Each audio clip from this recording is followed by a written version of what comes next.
عزیزان آقا من قراره که با دوستان برم یه کافه‌ای که نمیدونم چه کافه‌ای هست و میبرم تم کریسمسی داشته باشه. میدونی عیسی مسیح باید بیاد قم دیگه. میدونی این تم کریسمسی رو باید رعایت کنه توی شهر مقدس قم. چی فکر کردید بابا؟ بالاخره اینا همه اماما و حضرت و اینا با هم دوستن. میدونی این شب آرزوها بود. دیشب خورشید فکر کنم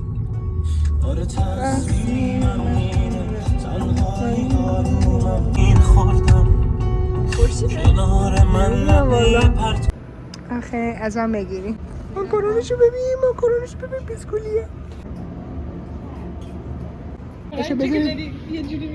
خب آقا وایسی میخوام تست کنم ماکارون رو براتون.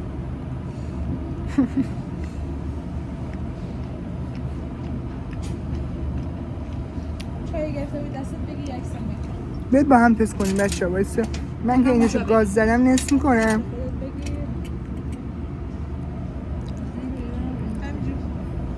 خوشمزه در حد کوکی خوشمزه نیست ولی ها.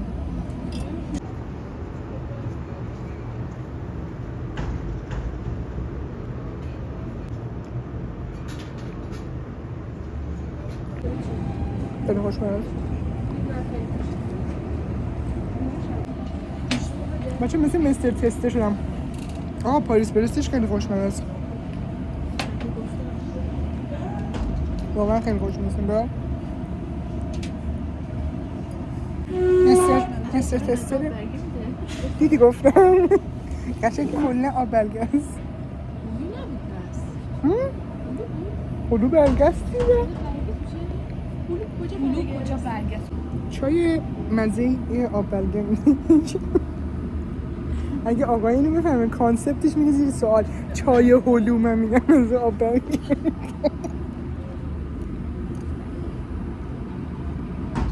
ببین این چای هلو بود مثلا. خب نه نمیاد در بیا برگاشو ولی ما میخوریم. میگم برگی یه چیزی خوب تو ذهنم نمیاد. دوست اداییم در حال خوردن.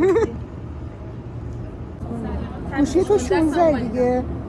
16 با 17 بازه خودم 15 دیگه. اونی نمیدونیم بذار یه داری تست کنم. آقا مبارکه خیلی با قیافه الله ما یه وایسا خوشگله خداییش. بیا داداش از خودم این گفت بیا داداش چی بود گفتم خداییش خوشگله. برای اولی بار میتونیم این کارو کنیم. این صندلی ها شبیه صندلی جمونگو اینا نیست. صندلی چینی ها خیلی شبیشه. از پول رد شد. طول کرسی بخونم. بسم الله الرحمن بسم الله. برو از منم بگی